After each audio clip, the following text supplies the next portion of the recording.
All right, well, welcome to the Westcott Soundstage.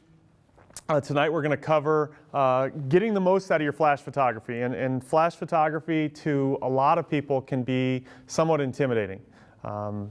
Some people don't like all the buttons and bells and whistles that a flash can offer.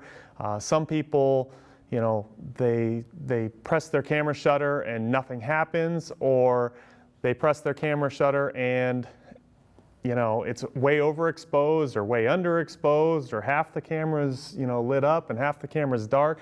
They just have a variety of different negative things that happen. Tonight we're going to cover a myriad of things in terms of, you know, flash and really lighting in general. So the first thing, you know, why does lighting matter? It's not going to be a trick question. When we're going to want to use lighting, how we can improve our lighting, how to use different types of lighting, and then we're going to finish off with different creative techniques that we can do to kind of separate ourselves from, you know, the competition, or just, you know, if photography is a hobby of yours, just to challenge yourself. I tell everybody that photography, lighting in photography especially, is your secret sauce, and I kind of explain it this way. I think back to when I was a child, and I always went to my buddy Brian's house. Sorry, Brian, if you're watching. And when we went to Brian's house for dinner, the spaghetti just wasn't as good, you know. When I was at home, spaghetti was awesome. My mom made it just the way I liked it. When I went to Brian's, it's like his mother, sorry Kitty, she forgot to put in the spices that I was used to, you know, what I was accustomed to. It was all the basic, you know, ingredients. You had the spaghetti noodles, you had the spaghetti sauce, maybe there was some kind of Italian seasoning. But that extra sauce that you throw in at the last second, that's what makes it kind of your own, you know, recipe. And I kind of call, or I equate lighting the same way, you know. We all have the same basic tools. We have the camera body. We have the camera lens. But what do you do with lighting that makes your photography different than, you know, the person across town, the person across the country? And so I think when you think of lighting as your secret sauce, you can take an image like this and you can turn it into something like this. And that's just, you know, same model, same camera, same lens. The only thing that changed was lighting. And later on in the presentation, I'll kind of go through these images and talk about how, you know, we achieved that lighting and what we did to get that lighting. So I guess the first question we need to ask is, when do we use lighting? And this is not a trick question. When do we use lighting? When we want to make a dramatic impact. That's one reason. It's dark. There you go. That's probably the biggest answer, when it's dark, when you don't have enough light, okay? And so let's look at some examples of that. Here's an image that was taken on this boardwalk, and I liked the China balls, the China lanterns in the background. However, we didn't have enough light on our subject's face. And so simply adding one light, you know, changes the entire mood of the image. Now this is very basic, very, very basic. But we didn't have enough light. There was really nothing else that we could have done, you know, to get quality light. And this was one speed light coming from the top left, angling down and hitting our model in the face and illuminating her, okay? So for something like a senior portrait, you know, something like that, especially at night. Let's say you want to do like an urban style portrait out at night. You know, maybe there's neon lights in the background, maybe there's city lights, maybe there's streaks of car tail lights. You know, you're going to need some sort of, you know, artificial light. So that's what we brought in. Even in the daytime, we need to use lighting, and we'll explain that. So you can achieve soft lighting as well. That's another reason why we bring in artificial light. Because if you are out maybe in a bright setting and maybe you have harsh sun, you can actually, believe it or not, block that harsh sun, bring in your own light source, and create the light that you want, whether you want that to be soft or hard. So if you've never heard these two lines, these are big. And these are kind of the basics in lighting, at least quality of lighting. Okay? And when I say quality of lighting, I mean harsh, semi-diffuse, diffuse, that sort of thing. Okay? So the larger light source in relation to your subject, the softer the light's going to be. Okay? Larger light source in relation to your subject. In relation is the big key part of that. Okay? The softer the light will be. What's your name, sir? Chris. Chris. All right. So Chris, on a bright sunny day, here is our sun. All right. And it's a pretty small ball up there, way a billion miles away up there in the sky, right? But it's a very small source that's hitting individual rays down on Chris's face. Okay? Let's say a cloud comes over, covers the sun. Now what happens to that light source? It diffuses, it gets bigger. That light source that was an individual ray pounding down now becomes the majority of the sky, so it increased in size dramatically. And we all know that clouds create softer or more diffused lighting. Okay? So also you can equate this to artificial lighting. Let's just pull out one modifier. It's just a simple umbrella. This is a diffused umbrella. I'll explain kind of the difference. But right here, it's probably medium sized to you. How big is it now? And that's really, you know, this is going to be harder because it's smaller to Chris. Now it's much larger to Chris. Okay? So the more I move my light in, it'll naturally get larger. And also the larger, you know, your modifier is, the softer the light's going to be. Okay? So I covered both those things. The larger the light source in relation to your subject, the softer the light will be. Also, the closer the light source, you know, the softer the light's going to be. So opposite of that, we can achieve hard lighting. You know, that's very simple to do, and most of the time to achieve hard lighting, I'll use a very small light source, bare. So yeah, I work at Westcott. We love selling light modifiers to people, photographers, filmmakers, but that gives you soft light a lot of the times. Sometimes you may be going for that look of hard lighting. Let's say I guess the best example are high school athletes, senior portraits. They want to look tougher than they are because they're 16, 17 years old and they're not tough at all, right? They want to look tough. So how do you make them look tough? You kind of try to make them look edgy. Same with like musicians, you know, rock and roll bands, things like that. You want to kind of make them look edgy. And so what are you going to use? You're going to use a smaller light source because that's going to give you kind of that gritty, that grungy light. Okay? Would I do that to my 85-year-old grandmother? No. I don't want her to look, you know, tough and bad. I want her to look innocent and cute and soft and just like a baby, you know. I would use soft lighting. So the image on the left, you see, had nice soft light on the face, but two bare speedlights coming from each side, which gives you that really kind of hard, edgy light. And then the Mad Hatter there on the right is, you know, kind of a dramatic character. So using just a bare speedlight from behind kind of created that dramatic, you know, hair light, and kind of gives you more of a grungy, edgier look. All right, so sometimes we do want hard light. For me personally, and for a lot of people that shoot outdoors, that shoot on location, a lot of people like to use lighting for fill lighting. Okay, and so this actually is taken locally. It's taken at Side Cut Metro Park, which all of us here in Ohio, we enjoy, you know, the 3 weeks out of the year where we actually get color on the leaves, on the trees. And then we have one rainstorm or a simple gust of wind and they're gone. And now we're in winter for 6 months. But this was taken in October, and all I'm doing in this photo, before I even get my flash out, is I'm measuring the ambient light.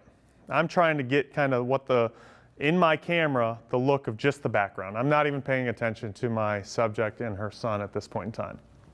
So I just want to see exposure of the background, and sometimes I like to go a little bit underexposed or darker on the background.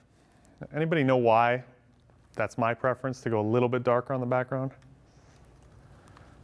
Pull your subject out. Exactly, because once I do fire my flash, my subject, the person who's paying to get their portrait taken, is going to stand out. They're going to be, properly exposed in the frame. Okay, so they're getting cute. I'm looking through my reflective light meter in my camera. I'm going maybe a third of a stop underexposed, and I'm literally just looking at the background. And then I'll get my, it's probably my favorite modifier, my 26-inch Rapid Box Octa S. And I'm laying on the ground for this image, and this is on a short light stand, just right above my head, because they're on the ground too. Okay, so this is no more than 4 feet off the ground. All right, and I take a flash, I take one shot, and I've got the background that I like. I've got the mother and the son interacting, doing something cute, and that's my photo. Okay, nice fall day, kind of just a fun little family portrait. So fill lighting is when I use lighting outdoors the most. This is another example that I like to talk about in fill lighting. Sometimes you've got to go out and you've got to, you can't really control when your photo shoot is. And so this was actually taken in the middle of the day, 1 o'clock in the afternoon. So the sun is as high as it can be in the sky. And oftentimes you're kind of stuck between making a decision of, do I get the sky nice and blue, or do I get the subject properly exposed, or as properly exposed as possible? I'll give you the secret. If you're really in that pinch, you get the subject properly exposed, because they're the one who's paying for the photo, okay? But as you can see, I tried to do that in the image on the left, and I got a white sky, okay, because I'm opening up for the shadows on her face. And her face is pretty blotchy as well, okay? By the way, this is taken at the local botanical garden, Toledo Botanical Gardens. So really simple to get the image on the right. You again measure for the blue sky, get out your modifier, put it off camera. This is a one light setup, pop it, and you've got proper exposure on your subject, proper exposure for the environment. Okay, so again, fill lighting. I'll show you one more example of fill lighting. So here's another example. This is again at the Botanical Garden, same subject. This is like a wall full of flowers. There's this little window cut out. So I had my subject kind of peeking through that wall. You can see it right there in the center. Here's the image where I'm balancing the exposure. I'm just getting exposure that I want on the flowers on the wall. And I'm using a simple umbrella. You can actually see it back here. Ashley's holding an umbrella there. Just a shoot-through umbrella. Pop a flash, and it's kind of a nice job of framing the subject, hiding the light source and exposing the subject. Yes? Did you meter that at all? No. No light meter at all? I don't. Question was, did I meter this shot? A lot of the time, and I love working with photographers who do meter because they're smarter than me. They figure it out before the shot. I do play a little bit of a guessing game. Because I use flash so often, I know that if I'm outside, I'm going to have to make my flash work a little bit harder. So, and this is just a speed light again, but I know, that light's got to be a little bit closer to Kayla, and it's got to be a little bit higher power. At least half power, I would guess, on this. If I'm indoors, you know, in a studio, I know that on my speedlite I can probably shoot 1/8 power, and that's a goal because you don't want to have your flash working so hard, especially if it's a battery power. You don't want to go through battery. So no, I did not light meter, but smart thing to do probably is light meter. But it's kind of like riding, you know, if you shoot long enough, you just know based on your environment. Am I in shade? Am I in full sun? Am I inside? Is there any ambient light coming in? All these questions kind of play a factor, and for the most part, I'll do a test shot and I'll be within a stop. If I'm guessing correctly, I'll be within a stop and I'll get it right. Okay. So balancing lighting or fill lighting, that's commonly what I use. So we're going to do some shooting tonight, but I want to talk about the common issues that a lot of people have with flash photography, and then we're going to talk about how we can fix all these things. Okay? So an overall kind of blanket statement, flash can look really bad if it's used improperly. And I'm not just talking about overexposed or underexposed. It can look, there's other, you know, negative things. One of the biggest things that I see is really harsh shadows. Okay? And I'm going to take some photos of Lauren tonight. We're going to start with some really bad photography and some bad examples, and why we're getting harsh shadows and why we're getting, you know, glare on our subjects and things of that nature. And then we're going to go through and we're going to talk how we fix them. What are some little simple things that we can do to fix them? And I'm using speedlights tonight, but this is flash in general, okay? But especially for speedlights. Glare on reflective objects. This is a big one. I'm not just talking about glasses. Glasses is a common one. I see 1, 2, 3, 4, 5, 6, 7, 8. I'm wearing contacts. And you broke it. So there's glasses everywhere. And it's not just eyeglasses. It can be windows in the background. It can be signs in the background. It can be door handles. It can be, you name it. There is reflective objects everywhere, especially if you're shooting, you know, probably a wedding venue, especially a wedding ceremony is probably the #1 place to find reflective objects. Things on the table, yeah, you got light stands, everything. So flash will only illuminate reflective objects more, okay? Flash can often flatten your subject if you're using it incorrectly, and colors can kind of become more and more washed out if you use flash incorrectly. So let's talk about things that we can do to improve. It says improve a speedlight, but really improve flash in general. So, you know what? Let's talk about these things, and then we'll take some photos. So, the first thing that you can do with a flash, and I'm again using a speedlight. These are Canon speedlights. I personally am using the Canon system, but every major camera manufacturer has a flash. There's also third-party flashes out there, and a lot of people own these things. Why? They're really portable. They're somewhat easy to use once you figure out how you want to use them, and they provide good quality light. So bouncing the flash, that's a tip that a lot of people will talk about. But there's certain things that you need to know when you bounce a flash.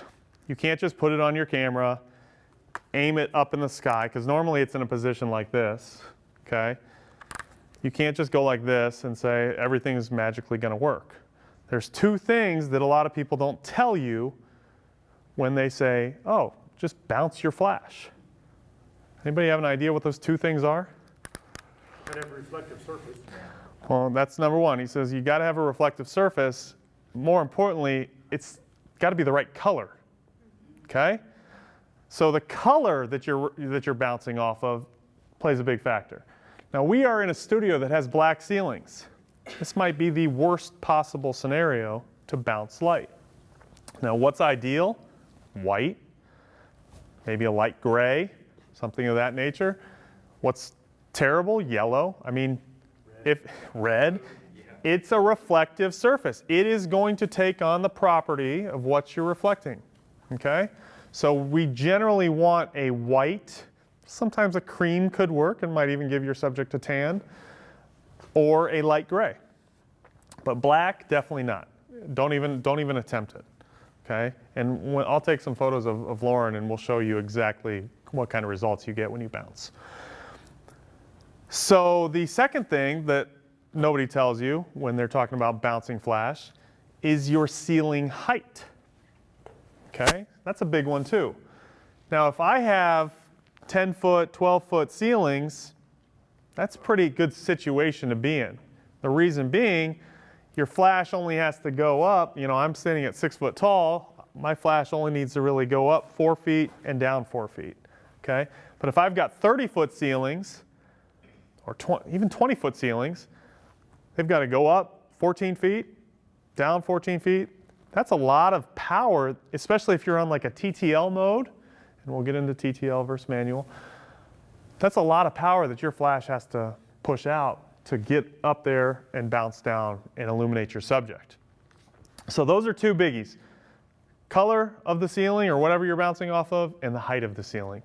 And that's, you know, something that I always, you know, if I walk into a venue, and I don't shoot a lot of weddings anymore, but when I used to shoot wedding and wedding receptions, I would always walk in, because the ceremony, you want to be really portable, and I would look at the ceiling and say, what am I working with here? Is this even an option today?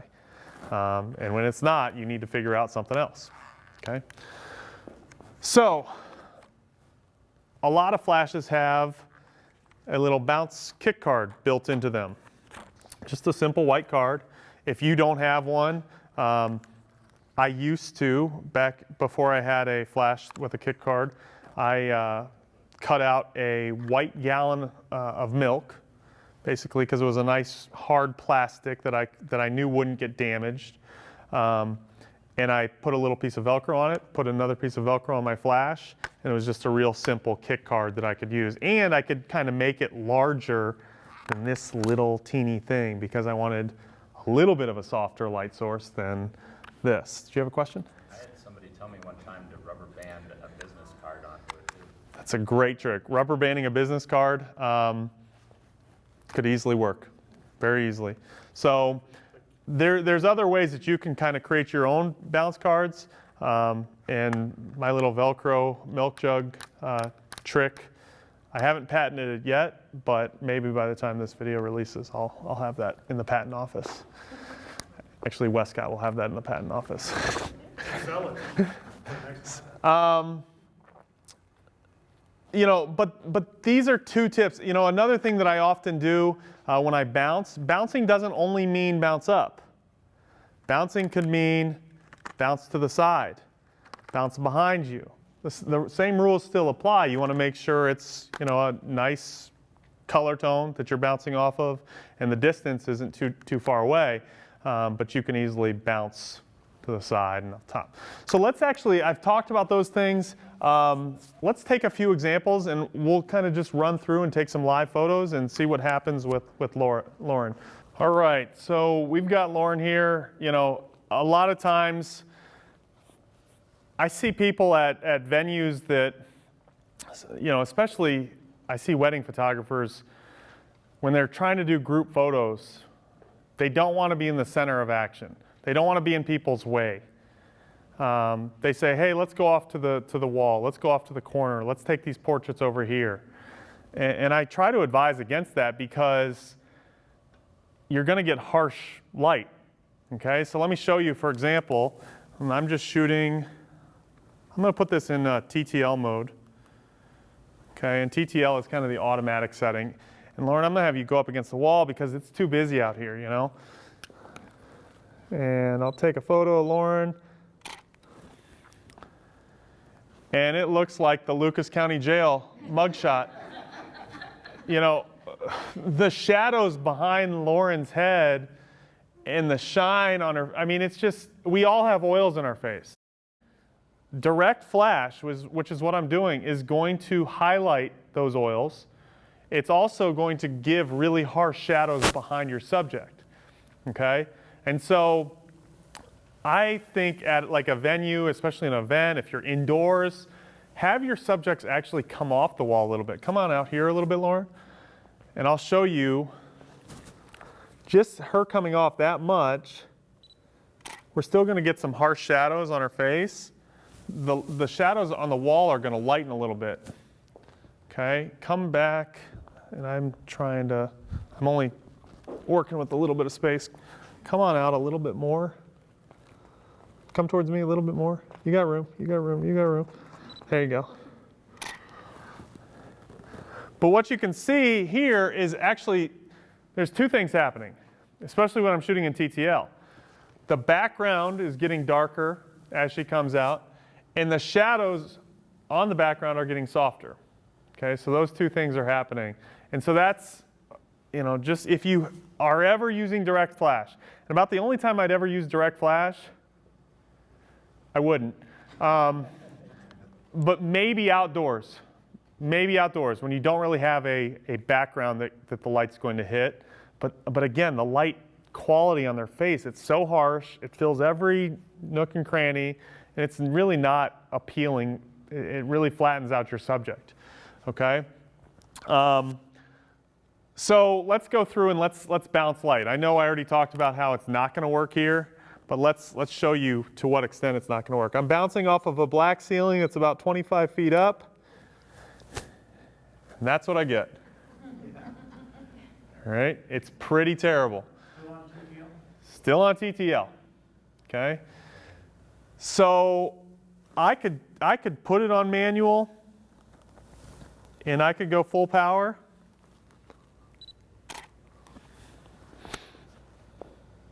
Not much better, okay? It gave it everything it had on TTL, okay?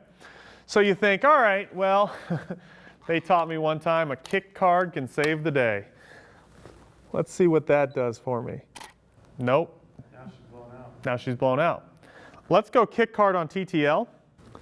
And so a lot of the light's bouncing. And that's looking a little better, but we still kind of have some shadows behind her. Now, so bouncing off the ceiling is really not ideal, but in a fast-paced environment. And I kind of think, I always go to wedding ceremony.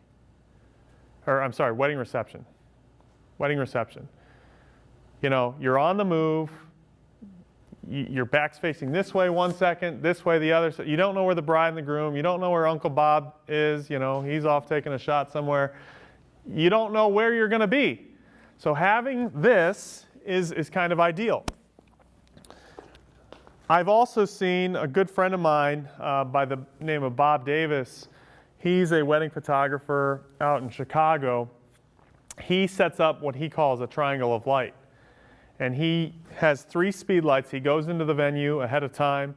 He sets them up kind of in a triangle formation and hangs them up in the, not up in the ceiling, but 10, 15 feet up. And he kind of angles them. So everywhere he kind of photographs or positions himself, he has light striking his subject. So that's one way to do it. Let's see if I'm still connected here. I think I am. All right, cool. The infamous shoe. All right. So I talked about bouncing off of things other than a ceiling. And so I'm in a room right now where I have a giant white wall. And so I'll show you what I can get and how much better it looks with side lighting than it would be with, coming down from the bottom.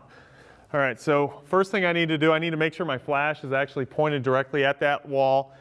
Now, my light source is going from this small, harsh light source to this giant light source. So ideally, it's going to be a lot softer of a light.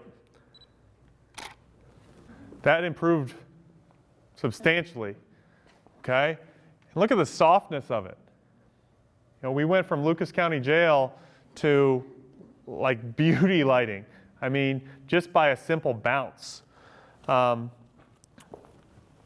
A lot of times, people will say, well, I don't have a 20-foot white wall to work with, and I don't expect you to. A lot of wedding photographers, what I recommend is, I always say the groomsmen most likely are wearing white shirts. You can bounce it off a groomsman's back if you wanted to, okay? They are your light source. They can still drink beer and do whatever they want. You just have to position them in the right way, okay? And if the groomsman, for whatever reason, is wearing a red undershirt and they don't work, I always carry a reflector in my bag, okay? Not only is it great for adding a kiss of light if you wanted to just use natural light, but it's also a great reflector. So I can do this, Lauren. Again, you just have to make sure your light source or your flash is hitting this. Let's actually come out here so there's no, I don't want to even point the flash towards the white because people will think I'm faking it. All right, I just have to make sure the light head is kind of pointed towards the reflector. It's not going to be as soft, but you now have light that looks like it's coming from off camera, okay, because it's just a reflected light. So this is a 30-inch, you know, I like probably a 30 or 40-inch to do this. If I only had like a 20-inch reflector, it's going to be a little bit harsher. If I have a 50-inch reflector, it's going to be softer, okay? All right, so that's bounce. Thank you, Lauren. All right, so I covered kind of worst case scenario. If you have to have your flash on the camera. The preference, though, would be to bring your flash off camera. How many people use flash off camera? I know you do, Colby. Okay. And that's really what we want to do. That's going to deliver you the best results every time. And so this can be achieved in many ways.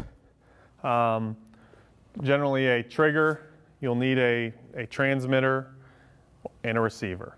Okay, the transmitter is what goes on your camera.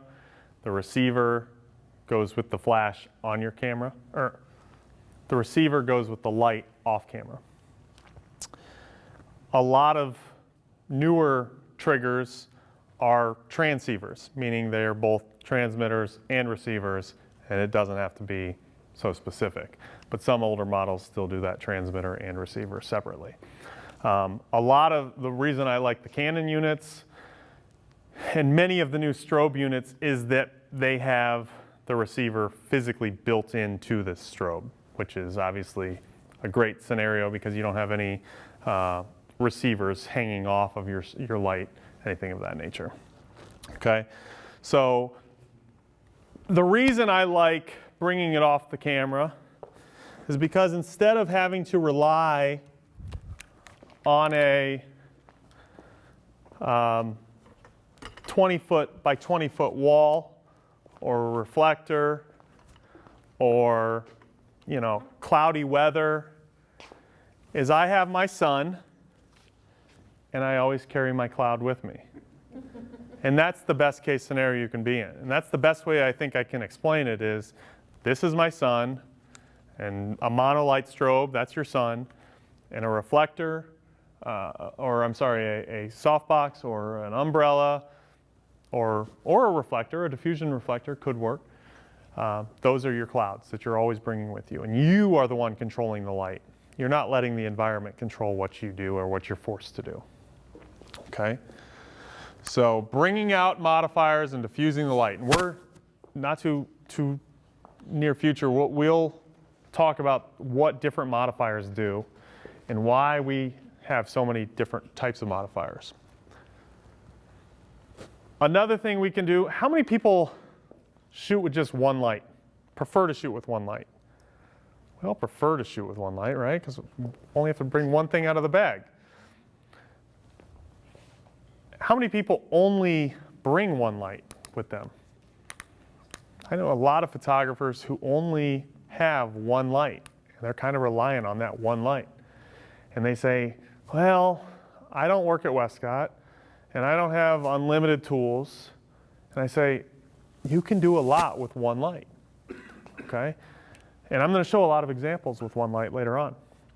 But the one thing that I always try to tell photographers that maybe only have invested in one light is, and they have a group of people that they're photographing, is try feathering the light, okay? And so a perfect example of this is if I'm shooting a family, okay? Maybe it's a family of 4. Now I can kind of stack them and I can get them in the same area and I can arrange them that they're all pretty close together. But what if it's a family of 7 or 8 and they have to be a little bit more spread out? Well, if you feather the light, you can actually light an entire group of 6, 7, 8 people with one light, okay? And a lot of people will point their light directly at the group. So if my group's in front of me, I'm pointing it right here. Well, what's that going to do? If I centralize the light, It's gonna focus it in that one area. yeah, it's going to be pretty tight and focused, right? And then you're going to have some fall off and, a little is going to spill out. But the center of, the group is going to be the brightest, okay? And the outside people are going to be a little less exposed. So feathering the light is actually taking the light and instead of putting it dead center, you're actually coming at it from the side, okay? And you're pointing the light over on the end of the group and you're pointing it towards the farthest person in the group, okay? And light has an interesting property. It's just like water, okay? If I have a bucket of water and Sean, I want to get you wet, I'm going to go, phew, and the majority of the water is going to hit Sean, person right that I'm aiming at. But you're going to get a little bit wet, you're going to get a little wet, and so forth. Light has the same property. Majority of it's going straight forward, but there's a little bit of fall off going to the outer edges, okay? So when I do that and I point the light down towards the farthest person in the line, there's light actually falling off and kissing everybody down the row, okay? And ultimately, I would prefer to have some kind of a bounce, whether it be a scrim gem or a reflector or something at the other end to kick back and fill in some of the shadows, but that is a way to light with only one flash, okay? So consider the position of your softbox. It doesn't, you don't always put it at a 45-degree angle dead center like they teach you. You can kind of put it in different places and achieve different results and light creatively like that. So, and I also use backlight a lot. This is another thing that Bob Davis, he used to call himself a backlightaholic. I don't think he shoots like that as much anymore. But using a backlight, meaning putting it right behind your subject and aiming the flash right at your subject's back is a great way to create separation and depth and contrast in your image, okay? Like Lauren's wearing a black shirt. If we had a black background and I didn't use a backlight, it's going to be just a floating head coming out of a black background. So we'll do some photos and take more photos of Lauren, but I don't think we're going to do it on black. Maybe we will, I don't know. But that's a great separator, but that does involve using a second light. All right, so let's talk a little bit about light modifiers. So there are a lot of different types of clouds out there, light modifiers out there, that will do different things. And, a lot of people will ask me, which one do I get? That is the most loaded question you could ever ask. Because I'm going to turn around immediately and say, All of them. yes, a Westcott one. Now, I'm going to say, what do you like to photograph? Are you photographing people? Are you photographing products? Are you doing weddings? Are you in a studio doing fashion? What are you photographing? And that's going to determine my answer. I also am going to ask, have you ever used lighting? Or are you pretty well versed in lighting? Because you will get 2 different answers from me there as well. To the absolute beginner, I would always say start with an umbrella. And specifically, a shoot-through diffusion umbrella. And when I say shoot-through, the light source is right here, and I'm actually pushing the flash through this diffusion umbrella. The reason I say a diffusion umbrella is because it is the least frustrating modifier. It is the most forgiving modifier. It's not that difficult to get light where you want it to go. What does that mean? That light's going to kind of cover this entire front, and so you're going to have light going 180 degrees north, south, west, east, okay? And it's going to hit your subject. Now, the downfall of that is it's very forgiving, and it's going to hit everything. It may illuminate the floor, it will illuminate the background, it will illuminate, you know, another person that may be standing behind the subject. You know, it's going to illuminate everything. You can't feather that. And you can, but it's very difficult. It's a lot more difficult than a traditional softbox. So for a beginner, I would say just a simple umbrella. Now these come in two different varieties. You've got your shoot-through, and you've got your reflective. And this is a silver reflective. And basically, you bounce your light source, and then it reflects off, just like I was doing with my examples. The silver is going to give you more of a punchy look, obviously, than the white. The white's going to give you a little bit of a softer look. Okay? Definitely on darker skin tones, I like using a silver just because it gives a little bit more crispiness and a little more punch. There are certain specialty umbrellas as well, like a deep umbrella. Now the nice thing about a deep umbrella is that they're somewhat focusable. Okay? So when I have the light pulled back like this, it's going to be a wide spread of light. When I push the light source closer to the inside of the umbrella, it's going to be a tighter, more focused, spread of light. So you're kind of getting two umbrellas for the price of one with a deep umbrella. And these come in different sizes: white, silver, 43-inch, 53-inch. But the most popular type of umbrella, especially that we sell, is this big 7-footer back here. Probably the big reason is it's 99 bucks. It's pretty affordable. And you're getting a huge source of light.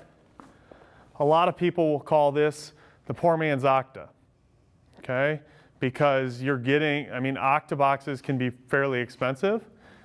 This, you're roughly getting the same size as like a 5-foot or a 7-foot octa, a huge source of light, and you can put, a diffusion front on that and really light up, an individual and make them really soft, or you can do a group photo.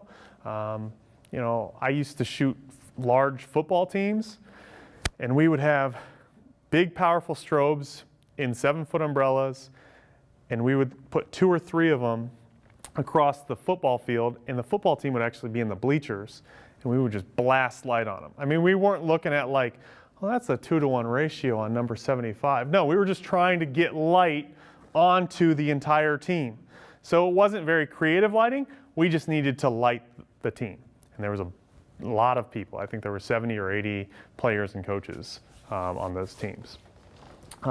You'll notice that that little triangle bracket inside of the 7-foot umbrella, that's something called a triple threat, and it's really kind of cool. If you have a lot of speedlights, you can actually mount 2 or 3 speedlights to get more power inside of a larger light source, like an umbrella. Okay, and you can easily use that triple thread into a small one if you just wanted to get a lot of power as well. Okay, so those are the umbrellas. That's kind of the range. We have them, some collapse down to this big, some are silver, some are white, some are 7-foot. Some come with diffusion panels, some don't. So it's a pretty affordable way to get started into using light modifiers. Another thing that I generally prefer, and I think as you grow in photography, you prefer to use softboxes. Okay, and softboxes are they're less forgiving, but that's actually a good thing once you start using light more often, because you don't want light spilling out everywhere. You want to be able to control your light and put the light exactly where you want it. So this is, I don't know if you saw how fast that opens and closes. This is our rapid box.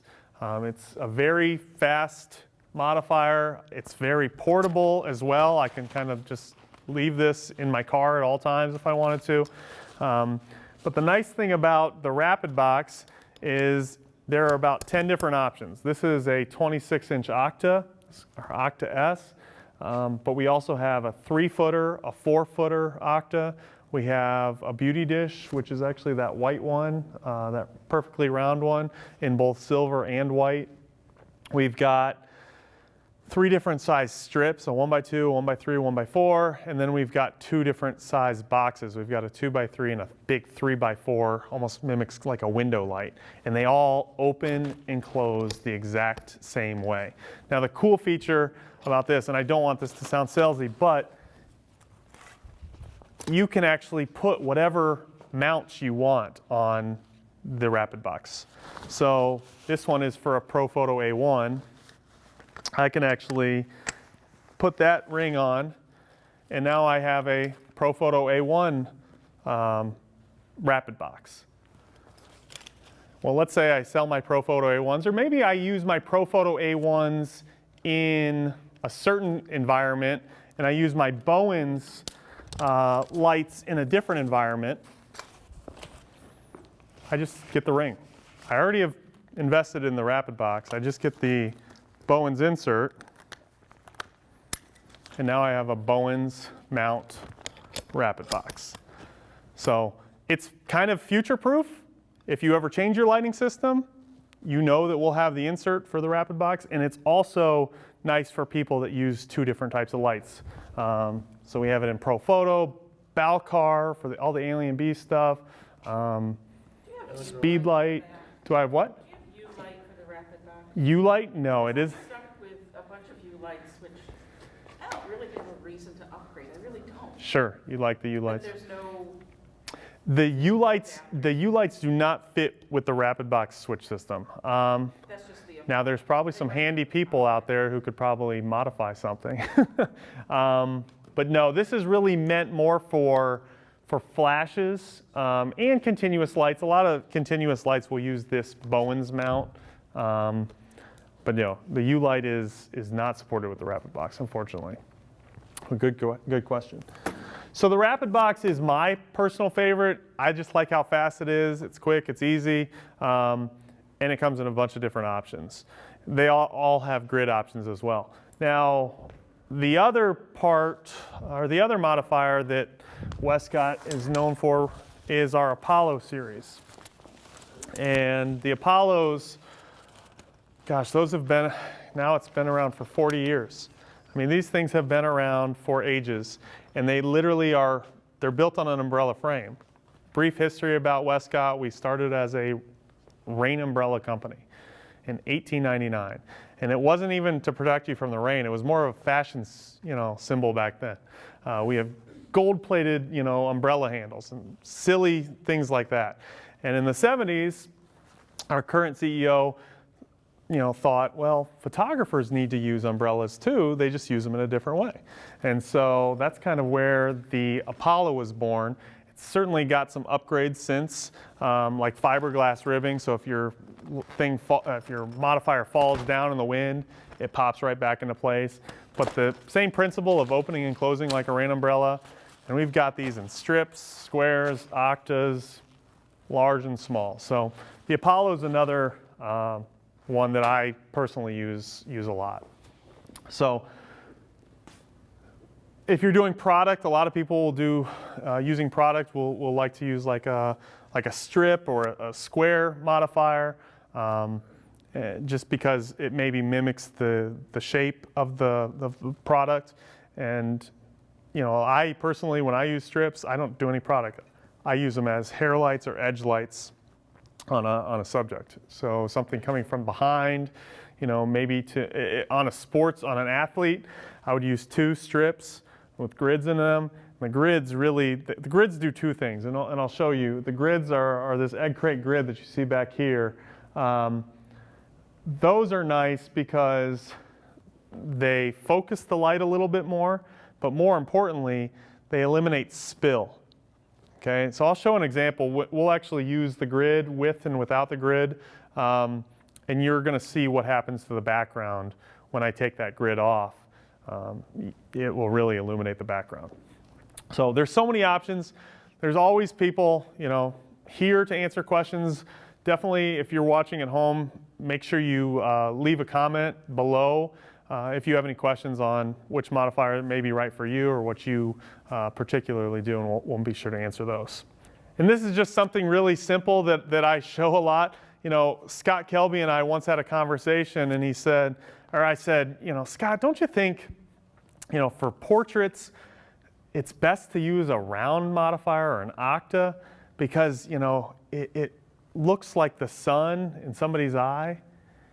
And he said, Brandon, the only people that care about the catch light are photographers.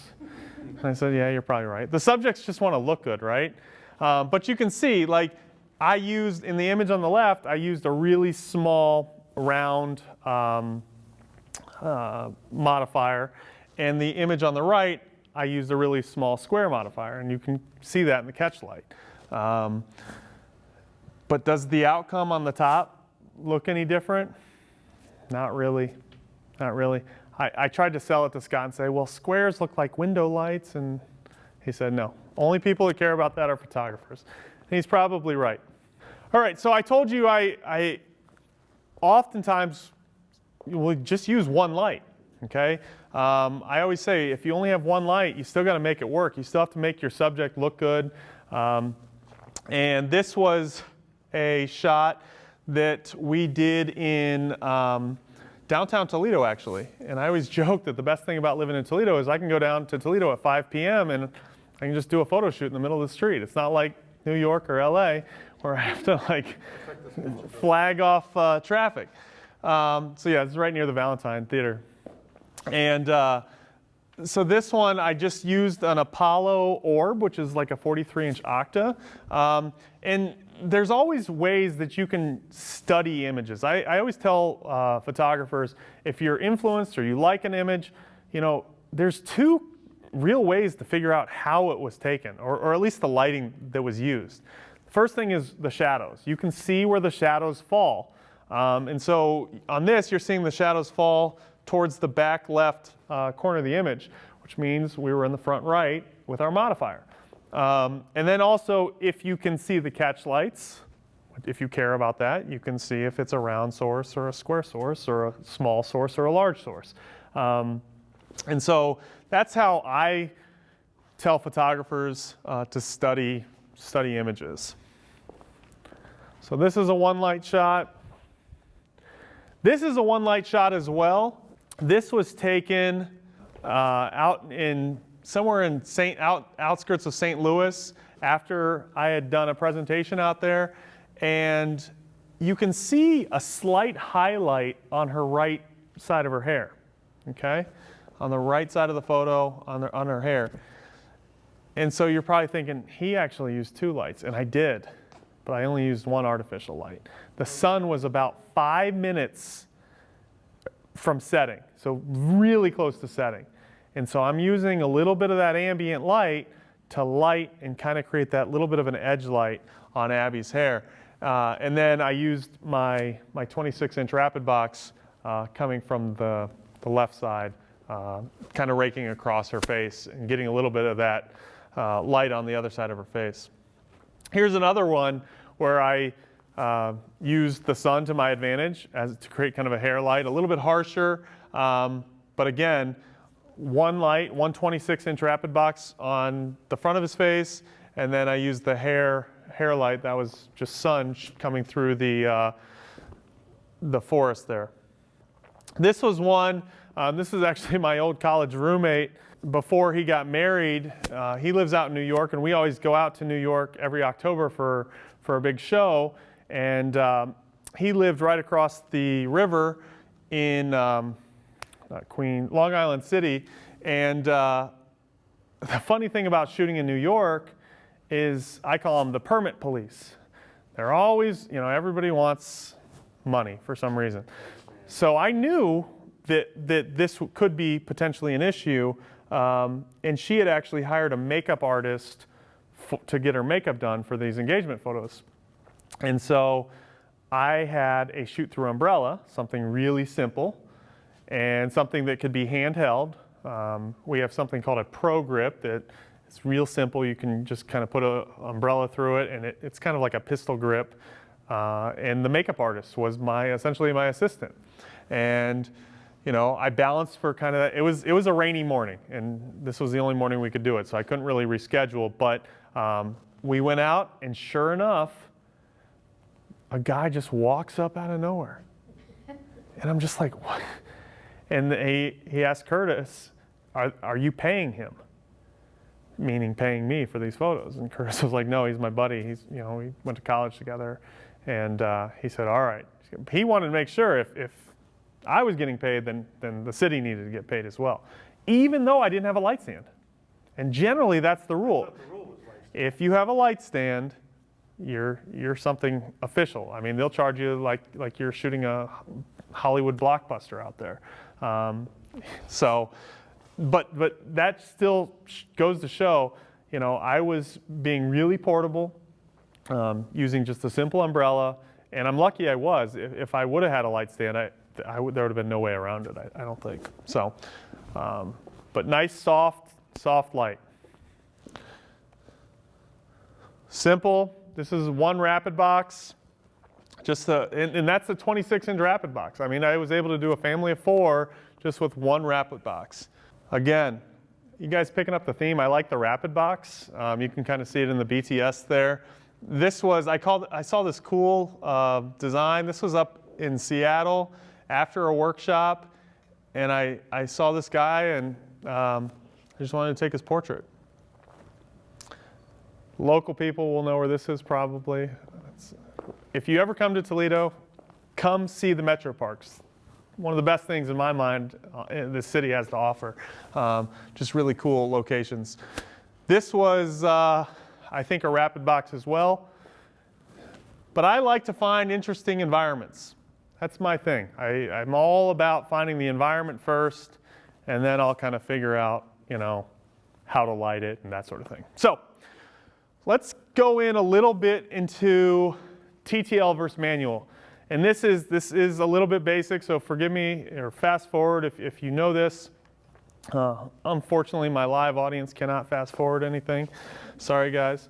But TTL versus manual, I always like to shoot manual, and that's a personal preference, okay? That is absolutely a personal preference. But TTL is sometimes convenient, okay? It's convenient if you want to get a good starting point. Some strobes have what's called TTL to manual, like a setting, meaning you can take your first shot in TTL to get you in the ballpark, and then it'll tell you what the manual reading would be, so like the power level of the flash would be. And that way, if anything in the environment changes, or the background changes, something like that, you're still getting accurate exposure on your subject's face. TTL essentially is the automatic setting for flash. It basically emits, it's called through the lens metering.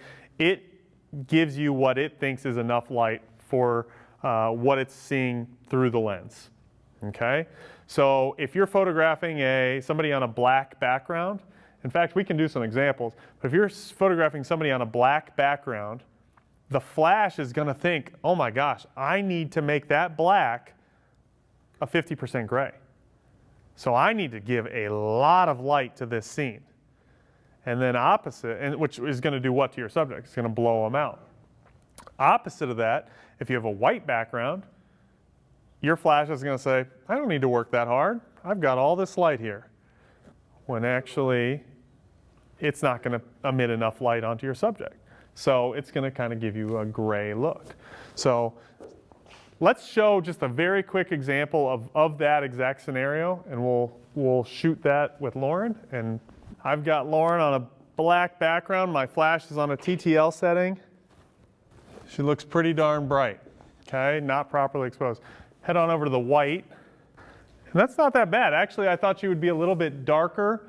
What may be affecting it is the lights are turned off in this room, which is creating a little bit of a darker background. So maybe it thinks it is more of a gray. So that's not as poorly exposed as I expected it to. But TTL, that's what TTL will give you. And a lot of people that are just starting out with flash, they think, oh, well, if I just start with TTL, that'll get me in the ballpark. And the thing that drives people crazy is sometimes, yes, it will, and then sometimes, no, it won't. So the results are totally inconsistent, which frustrates a lot of people with their flash and says, I don't ever want to use this thing again. When in reality, if you can kind of train yourself to use it on manual and kind of learn the environment that you're in, like I was speaking about earlier, if you're outdoors, you know your flash is going to need to work a little bit harder. If you're indoors, your flash isn't going to have to work as hard. Or if you're really smart, get a light meter, and you never have to even think about it. Fire the light meter, boom, you got the correct exposure. Let's talk about getting a little bit creative with speedlights. Anybody that's new to photography, I always tell them, master one speedlight.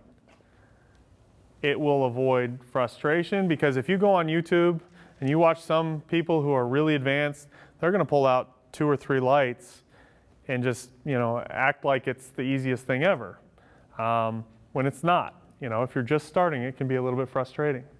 So master one light, then I say get one light and a reflector, and then I say get a second speed light, and then I say just open the door and get 20 of them. Buy all the lights in the world. I kid, but sometimes people will use multiple speed lights. I've got a really cool example that a photographer I know used multiple speed lights. So I told you that very first slide of that woman where I was talking about the secret sauce and how I think lighting is the secret sauce in photography. Here's my thought process, just so you can kind of be a fly on the wall to how I think. I'm just one person, but I think a lot of people will do this when they approach lighting. My first thing is I always find an interesting background.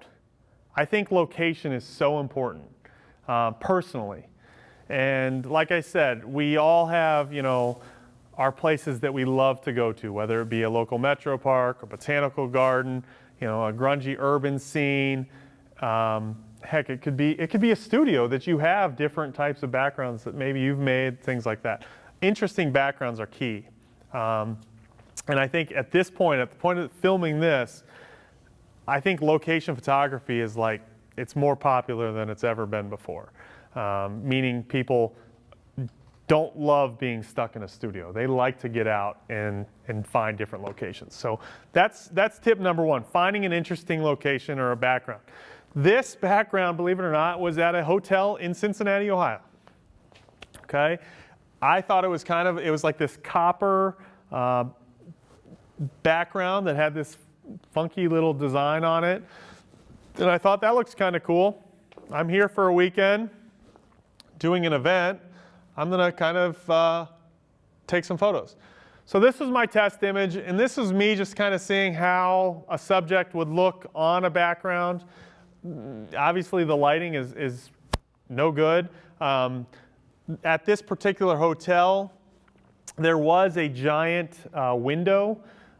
This was kind of in the lobby area. There was a giant window, so that is illuminating her. However, it's really kind of flat lighting. It's kind of dull, boring light. So that's just a test image to kind of see how she looks on the background. And then you can go as crazy as you want with lighting the image.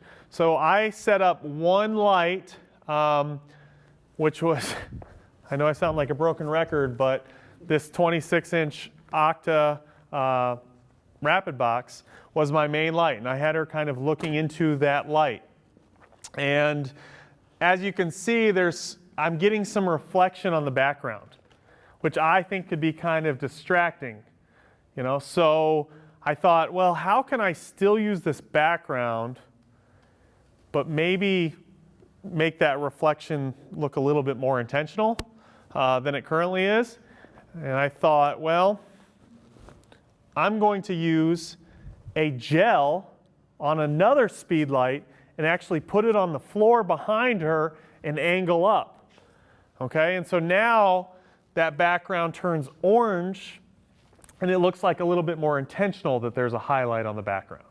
Okay, so that was, again, it's just my thought process going through this. So I've got the main light, and then I've got just a bare speed light, just literally on the ground shooting up. And I'll show a pullback of what I've got. So that I felt made the image look a little bit more interesting. And again, this is subjective. There could be a lot of people out there who say, this is junk. I think this is awful. That's cool. I don't mind. But I added, fill lighting, and I added a hair light. So the fill lighting was actually an eye lighter, kind of a curved reflector right underneath her chin, which does a great job of just creating a second light source without having any, worrying about any power or any actual lights. And then I added a hair light to separate. I'm critical of myself, and I'm assuming all the YouTube critics will come out. If I had to do this again, I probably wouldn't use a hair light. Because I think, with blonde hair, I don't think you always need to use a hair light. Maybe if the subject had darker hair, I would have liked to use a hair light. But I'm just showing just options of things that you can add on to create different looks in your photography. So here's kind of the final setup that I went with, as well as a behind the scenes kind of photo. I had my Octa S, which is the 26-inch Octa, as the main light, coming right down, kind of overhead. The fill light is coming from the eye lighter underneath her chin, so that light is bouncing off the Octa and filling underneath her chin. Then I've got the hair light, and those numbers in yellow, that's the percentage of power. So like my main light was 1/4 power, my hair light was 1/32 power, and then the light on the floor that I put that orange gel on, that CTO, color temperature orange gel on, shooting up, was on half power. So that kind of shows you what the scene looks like in a hotel ballroom in Cincinnati.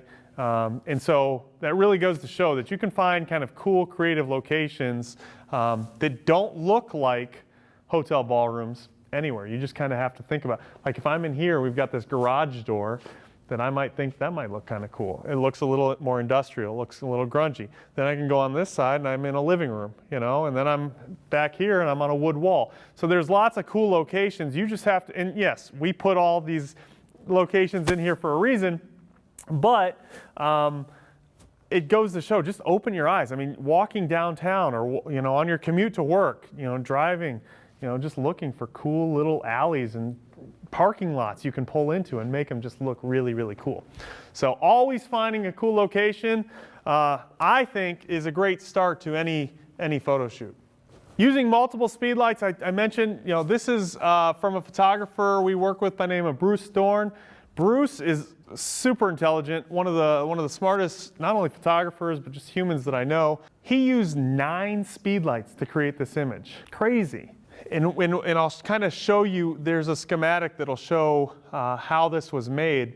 But let's just look at that and then we can kind of go back and forth. So the schematic here shows that his group A, that top left group, that is in basically it's an asymmetrical strip box, which is essentially, it's a strip very much like this one, but just on its side. And he used that to photograph these 2 firefighters that are in the front. Okay, so there's 2 speed lights. If you look at group B, which is the speed light lighting the firefighter in the back, that is 1 speed light just lighting that guy alone. If you look in group C at the bottom there, that's 3 speedlights boomed up onto some high light stands, and that's actually illuminating that fire truck on the left side. Okay? And group D is going to be your, actually, let's jump ahead to group E. Group E actually has 2 speedlights, 1 in each cabin of each fire truck. So that's kind of illuminating the inside of each fire truck. And my favorite one is actually group D, is the red siren up in the top left. Do you think he's going to sit there and wait for that fire truck to go wee-oo, wee-oo? No. He's going to actually put a red gel on a speedlight and make it look like a fire engine's going off. So that's 9 speedlights, which I think is super cool and really creative use of using the speedlights. All fit for purpose too. You know, really thought out and I think a creative shot. This is another thing that I like to do with lighting in general. All these images that I did are shown using speedlights, but this is one, again, this is taken in oak openings, but this is one that I shot in the middle of the day, 1 o'clock in the afternoon. Okay? I love tricking the camera. Okay? And it's so fun to do where you can make a daytime scene look like it was taken in the middle of the night or under moonlight or something of that effect. And I'll talk about how we do this. Let's see what modifier I used. Well, that's a surprise. I used the 26-inch Octa S on that, but that shows that it was taken, you know, right in the middle of the day. And we're going to show again how we actually do this. Okay? You may recognize this subject. It's Lauren. These images were taken literally, what, 4 seconds, 5 seconds from each other. All we had to do in our camera was change the white balance setting. Okay? So we can make it look like moonlight, or we can make it look like early morning sunlight by just changing our white balance setting. So here's the setup. This is actually shot right out front of the office. It was a pretty cloudy day. We had those blinds kind of coming into one of the office spaces here, and I used a CTO gel, a full stop color temperature orange CTO gel. And I mounted it from the outside of the building. And then it was chilly, so I went back inside and we did the entire shoot inside. So you have a tungsten light source now because I put a CTO gel on it. So I have got a very warm orange light source. And when I put my camera setting on tungsten, the camera corrects for that orange and it makes things look a little bit more balanced. Maybe it adds a lot of cool tones to it. All right, and so that top left image is what I get when my camera's in tungsten mode. When I go back to auto white balance, it shows up as an orange color. Okay, and I could adjust this in a variety of ways. I could change my Kelvin temperature, dial that in. I could put it on daylight mode or, you know, or tungsten mode. But there's different ways that you can achieve that look. But that's a great way. And we saw how cloudy of a day that was. And the image in the bottom right makes it look like, you know, a bright, sunny morning. And so there you go. Just a different way to get creative with your speedlights and by tricking the camera, essentially. And another thing that this is super cool. RIT, the college there, actually does a photo project every year. And this one was done at the old Kodak building in upstate New York. And what they did was they told people to come with lights to the Kodak building at sunset, and they're going to take a long exposure shot. Okay? And so, as you can see, the image on the left was just a regular long exposure shot. And we know it's a little bit of a long exposure shot because we can see the clouds, some drag in the clouds. In the image on the right, they told everybody to point your light at a different section of the Kodak building. And we're going to do a long exposure. 3, 2, 1, point your light up there, boop, boop, boop, boop, boop. And they're taking photos of the Kodak. Now this can be done with continuous light, and it can also be done with flash. Something tells me this one was done with flash, because getting a continuous light or a flashlight to the tippy top of the Kodak building is going to be a difficult task. Okay, and so again, what I want people to remember is light is light. You know, whether it's a continuous light, whether it's a flash, are there certain advantages to continuous light and certain advantages to flash? Absolutely. But light is light. And so this was a fun little project that I thought was cool and worth sharing. And this I got from Petapixel, and I'll share the link in the description below for the people watching online. But this was just a cool project, and it makes you think of using flash in a different way. You know, you don't traditionally think of using a speed light for painting with light. But I always thought it'd be cool to maybe go like out around Halloween time to like a graveyard and just illuminate certain, you know, tombstones with a flash. It wasn't me, I didn't do it, but we'll arrange that later offline. So that's really fun, and that's a really cool way to get creative with speed lights. And you can actually see all the little people down on the street on the image there on the right. All right, so in closing, I really want to talk about, you know, if you are new to flash, the big thing is to experiment. You know, I never go out with like a senior or somebody who's paying me to get their portraits done and try something the first time. Instead, I've got this beautiful subject that involved a styrofoam head and a wig from Amazon. And she doesn't complain when I ask to take one more shot. She's really patient with me. I haven't named her yet, but she's a great subject because, you know, even though Lauren's great, Lauren probably gets sick and tired of me asking to take some test shots. So definitely, if you've got, like, I've seen a lot of people kind of challenge themselves and they have like a white teddy bear, which that really can challenge you. You know, it's a white subject. Maybe try to take it on a white background. We all know the white egg, white background. You know, that's certainly a challenging assignment.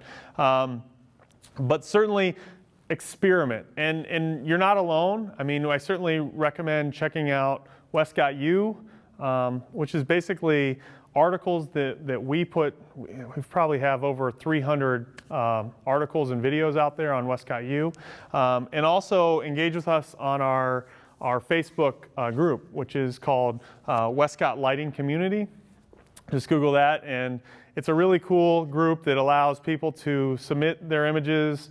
Obviously, we prefer that they're taken with Westcott products, but it's really to engage and to learn and to kind of collaborate as a group, because, you know, the cool things that I showed that are creative today, they're not going to be creative in a year. I know how fast styles and things change in this industry, but, you know, share the things that you're doing that are cool out on that group, and we'd love to see them. So, so that's it for our YouTube audience. Thank you so much for watching, and make sure to subscribe below. And if you have any comments or questions, make sure you comment below. Thanks for watching.